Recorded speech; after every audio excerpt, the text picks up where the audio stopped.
Dortmund, Bayern Munich, c'est ce qu'on appelle le classiqueur. Ce sera à vivre samedi 18h30 sur Eleven Sport. On va préfacer cette belle rencontre entre le leader et son dauphin avec Mario Inorato, Marc Delire et Silvio Proto. Ils sont là, ils sont bien là. Marc et Silvio étaient déjà là hier. Je vous renvoie vers le podcast si vous désirez l'écouter. On a parlé standard avec Noé Ducène. C'était assez intéressant, vraiment. Et puis, un petit nouveau qui nous a rejoint. Enfin, un petit nouveau, il est bien connu sur Eleven Sport. C'est Mario Inorato. Ça va, Mario? Ça va très bien, merci Jérémy. Comment s'est passé le week-end? Très bien, week-end foot sur Eleven. On a eu l'occasion de voir beaucoup de matchs et beaucoup de bons matchs, aussi bien au niveau international. Et même en Jupiler Pro League, on a vu quelques matchs intéressants. Donc, ça a été un bon week-end. Bon, et quel est le diable du week-end pour Mario Inorato? Sans aucun doute pour moi, Dries Mertens. Oui. Hier, en 1 heure, parce qu'il est sorti à la 63e minute, il a montré des choses. Et honnêtement, je ne pensais plus qu'il était capable de les faire parce qu'il y avait vraiment longtemps qu'il n'avait plus montré. Et hier, il a tout montré, en fait. L'assist sur le premier but, 2 buts... d'exception, il a participé dans le jeu, il a été excellent. Et après 1 heure, le jour de Diego Maradona, il y a à Naples, certaines personnes après le match se sont laissées aller à dire qu'on ne devait plus l'appeler Ciro, mais Diego, parce qu'il a vraiment rappelé l'idole, l'icône.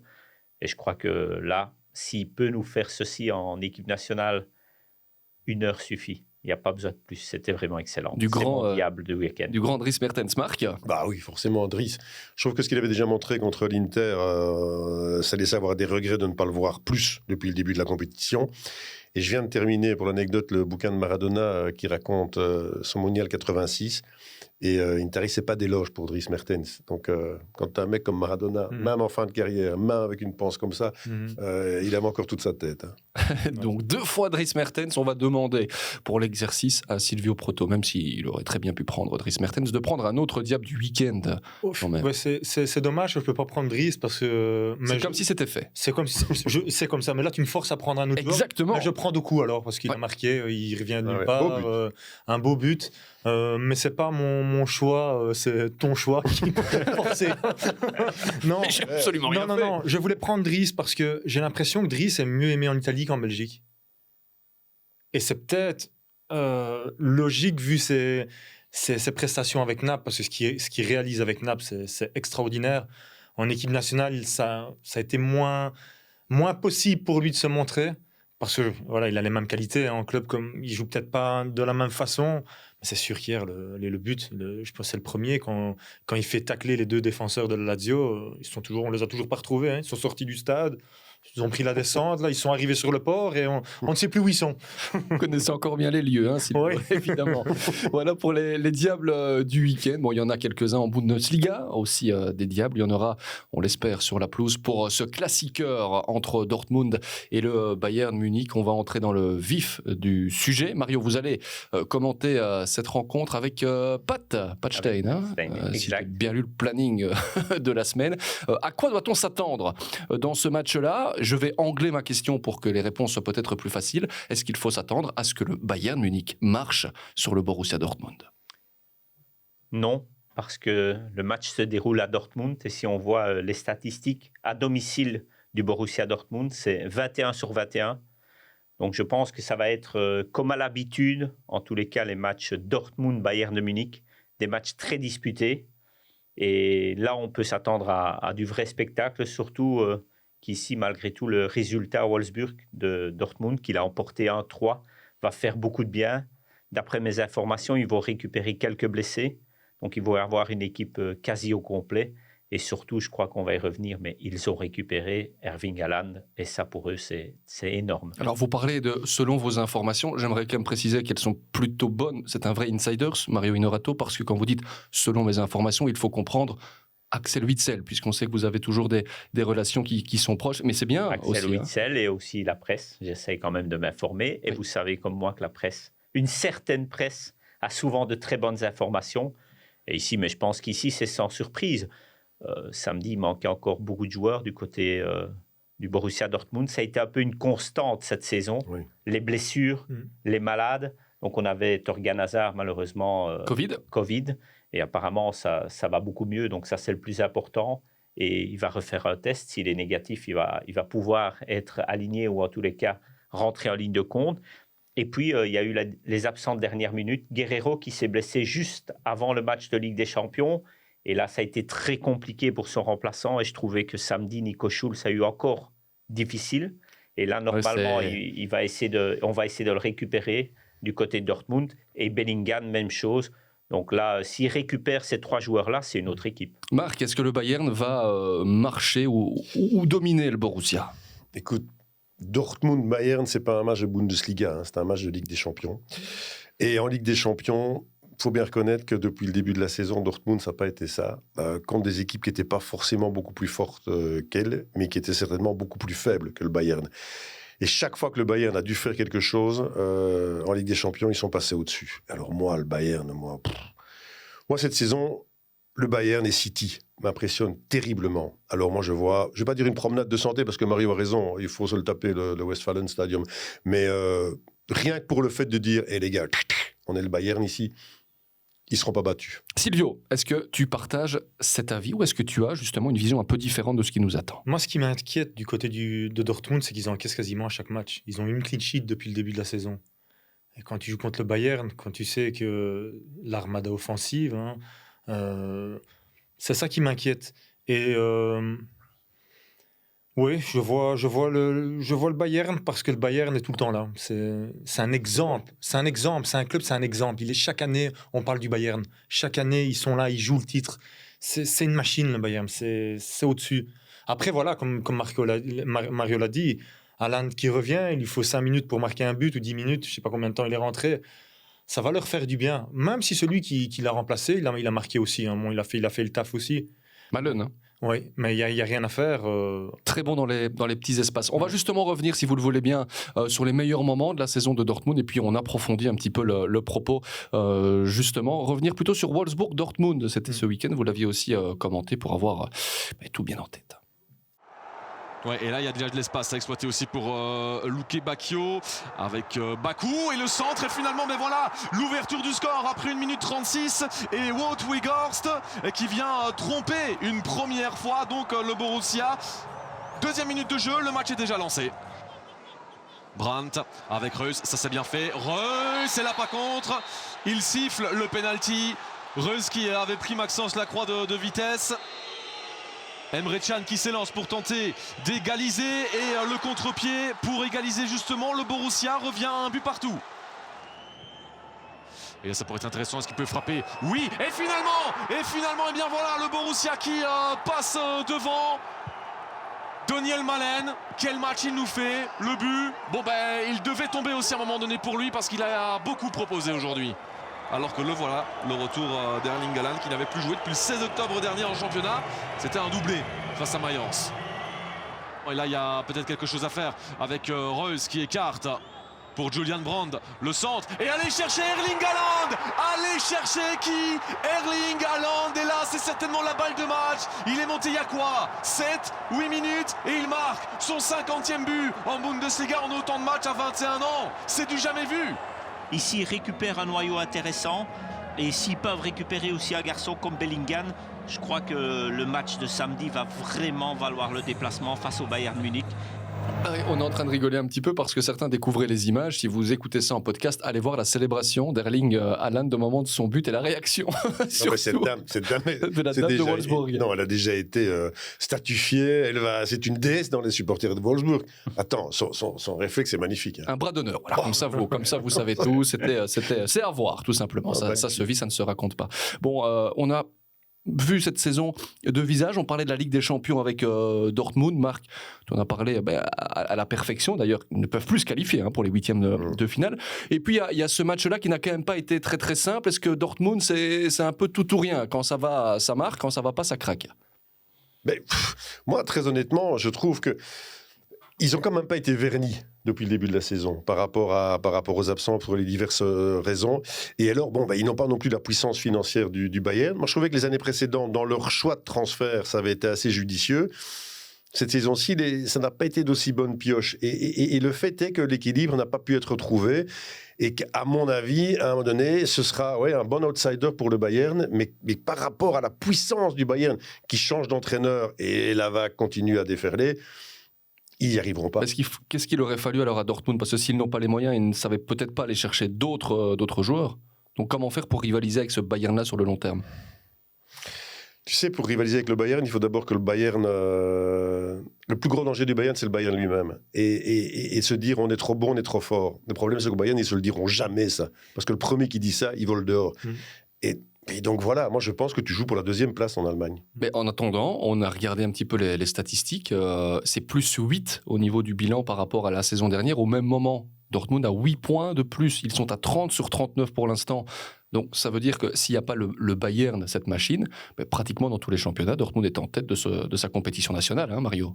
Ils font un super début de saison. Ils ont changé d'entraîneur, changé un peu de philosophie avec Marco Rose. L'an dernier au C, il y a eu le licenciement de Lucien Favre. Oui.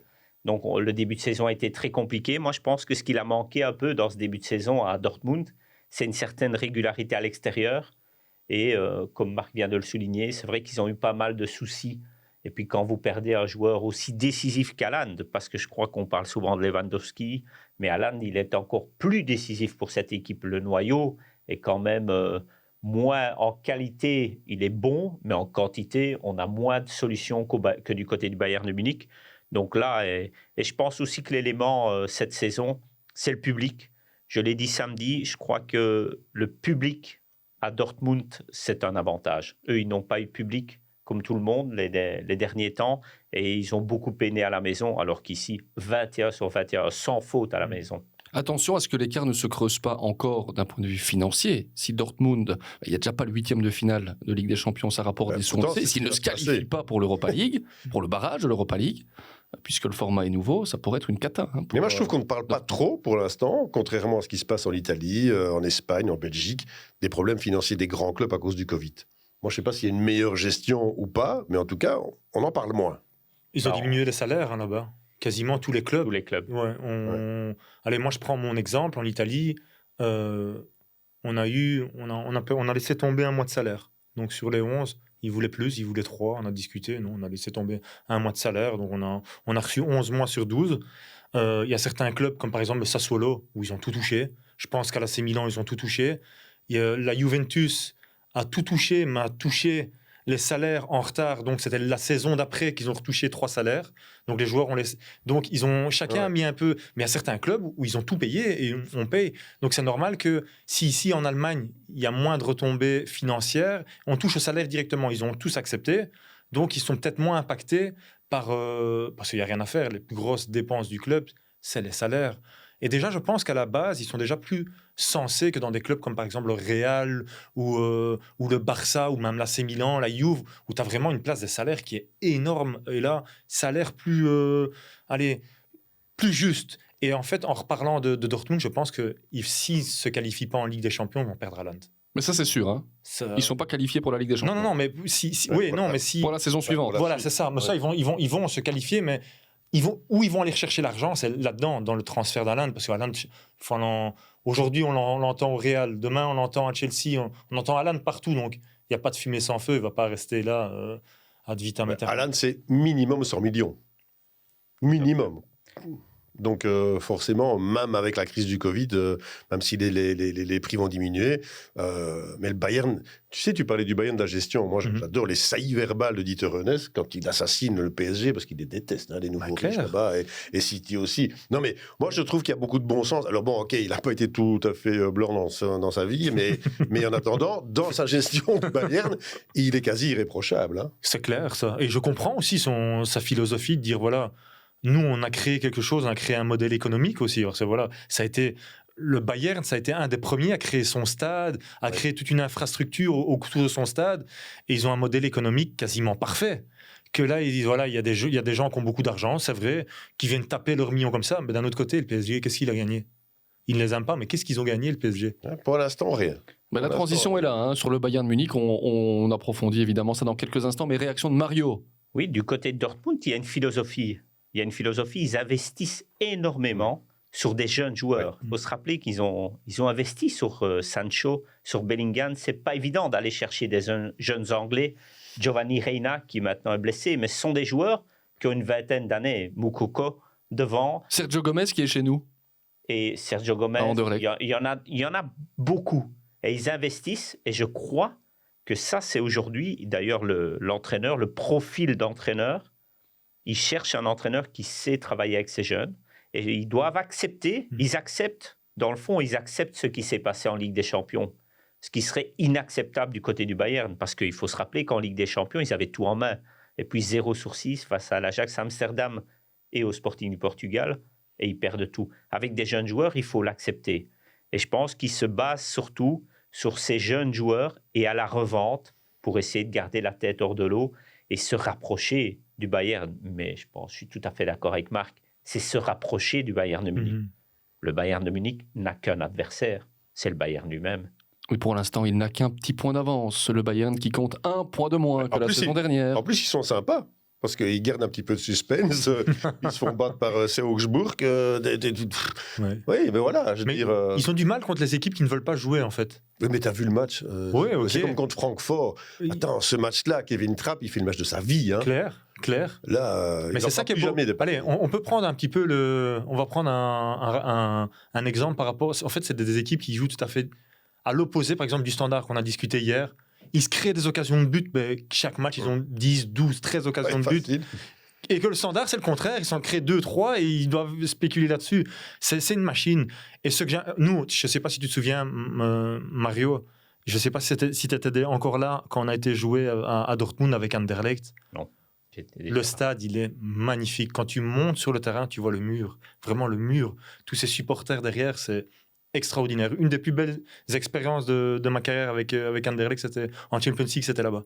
Le Bayern qui a eu un peu de difficulté de marquer beaucoup de buts ce week-end. Un seul a suffi, celui de Sané. On revit tout ça et on en parle juste après. Musiala, Ratzol, Müller en déviation avec peut-être Sané. La voilà, la libération, Leroy Sané. Ah, ils ont pilonné tant et plus les cages de Stéphane Ortega, les joueurs de Julian Nagelsmann, et la lumière est venue des pieds de Leroy Sané. Et c'est donc en leader de la Bundesliga que le Bayern de Munich se déplacera au Borussia Dortmund. Le but inscrit à la 70e par Leroy Sané fait la différence. Le Bayern récupère son trône avec un petit point d'avance sur le BVB. Une réaction, Marc? J'ai vu cette rencontre. Si après 20 minutes, c'est 4-1 pour le Bayern, il n'y a rien à dire. C'est incroyable ce qui s'est passé là-bas.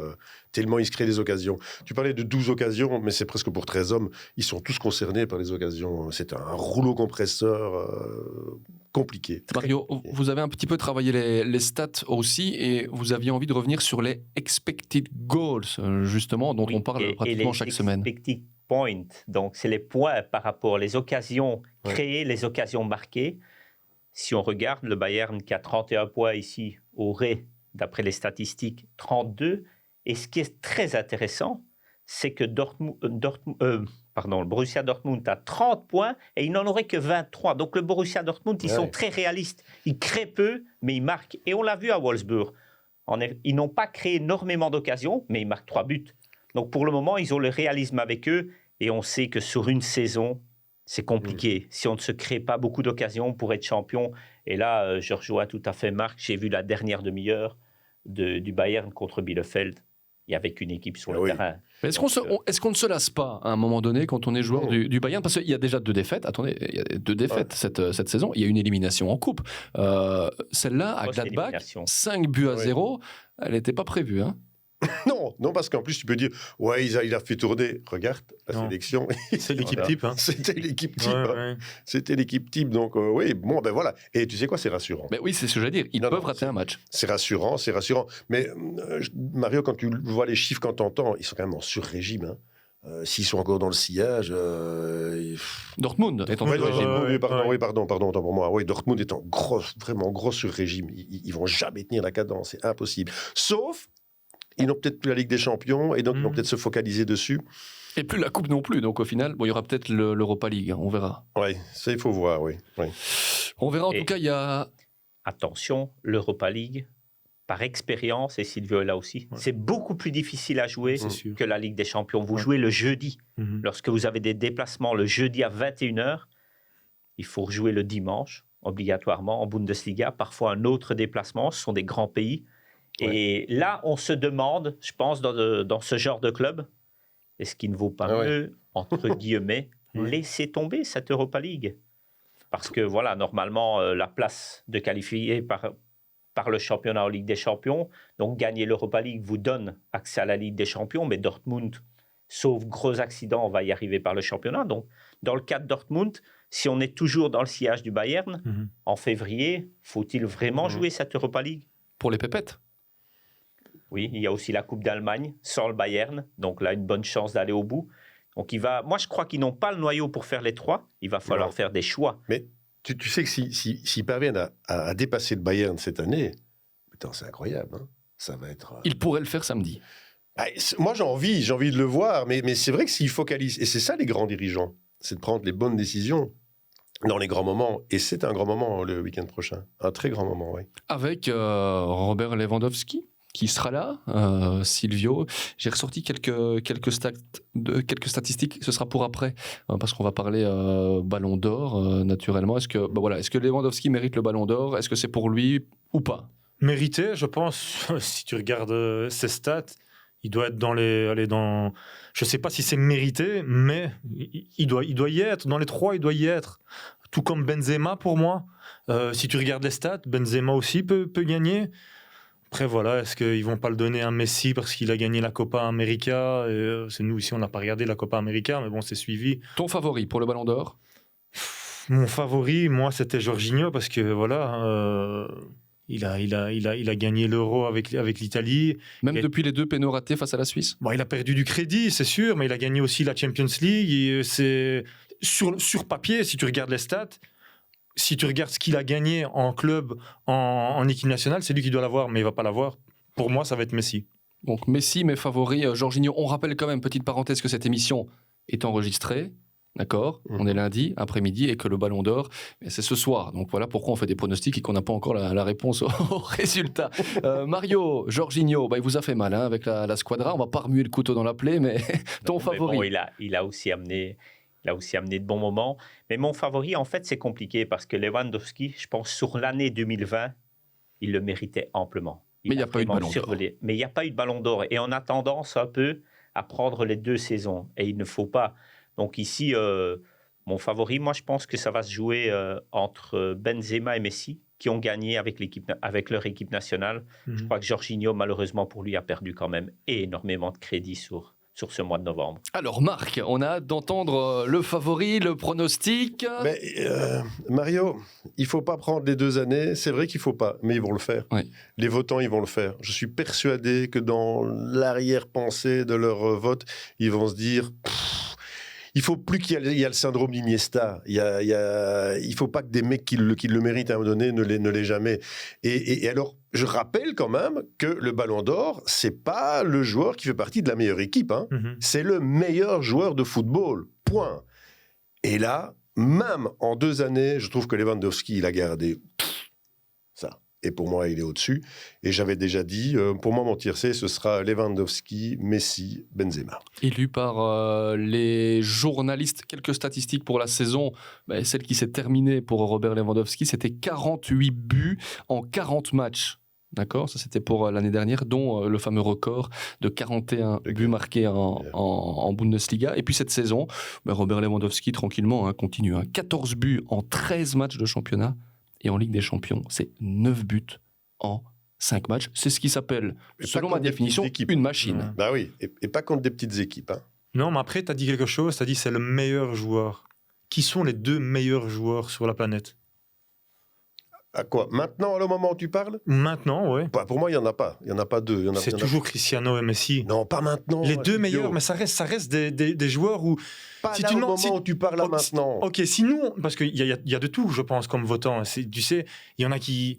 Des enfants, par exemple, ils vont dire quoi? C'est qui les 2 meilleurs joueurs du monde? Ouais, Messi, non, c'est Ronaldo, non, c'est Messi.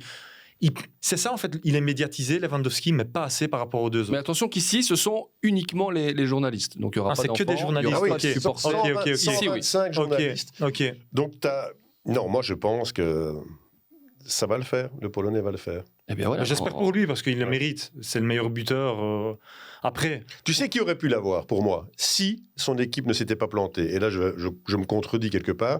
Mais N'Golo Kanté, si la France fait un bon Euro où il a un rôle particulier, il était, avant l'Euro, il était au top. on revient. Il s'est écroulé. Mais c'est Jorginho, c'est comparable, tu vois. Ouais. C'est le même. Il a pas. Non, parce que Jorginho, il a un défaut de charisme. Il a un défaut de. Ouais, c'est vrai. Jorginho, c'est quoi? C'est un travailleur. N'Golo Kanté, il a une Ouais. bonne bouille. Ça joue, tu sais. C'est vrai. Ouais, clair. Clair. Oui, tout à fait. Dans les Et- déclarations et tout ça, c'est vrai. Et je pense aussi que comme il est compliqué de ne pas mettre les 2 années 2020-2021, il est compliqué de retirer le joueur de son équipe. Il faut quand même que ce soit une équipe qui a été marquante en 2021.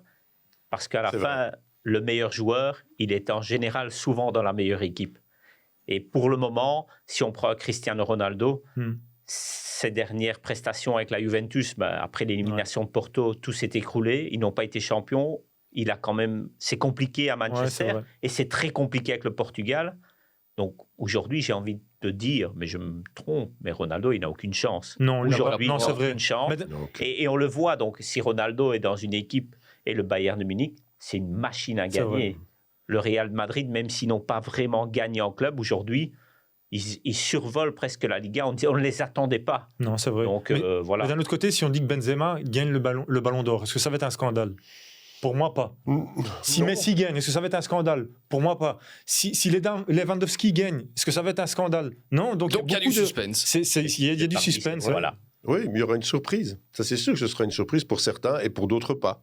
Verdict donc, on rappelle, ce sont des journalistes, 180 très exactement, un par pays. Voilà. Je me pose la question, qui vote pour nous? On va aller un petit peu mener l'enquête. À l'époque, c'était Michel Dubois de la dernière heure. Maintenant, je ne sais plus qui vote. Ouais.